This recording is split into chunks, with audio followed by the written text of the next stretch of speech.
कॉर्नरमध्ये थोडीशी जास्त दिसते, काही प्रॉब्लेम नाही एवढा. ह्याचे मेजरमेंट तुम्हाला सांगते किती बाय किती ते. 9 बाय 9 इंचचे आपण घेतला होता कॅनव्हास.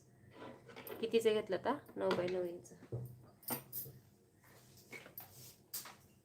रांगोळी मॅटवरती पण सांगू शकते, काही प्रॉब्लेम नाही.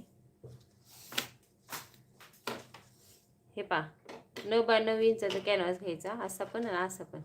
ते एक्स्ट्राचं कट केलेलं आहे त्याच्यामुळं हे नाही होणार.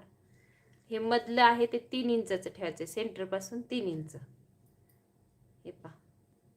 आणि क्रॉसमध्ये आधी काय करायचं, 9 बाय 9 इंचाचा चौकोन घ्यायचा, क्रॉसमध्ये 2 लाईन मारून घ्यायच्या आणि त्यानंतर इथे मध्ये 3 बाय 3 इंच, म्हणजे 6 होईल.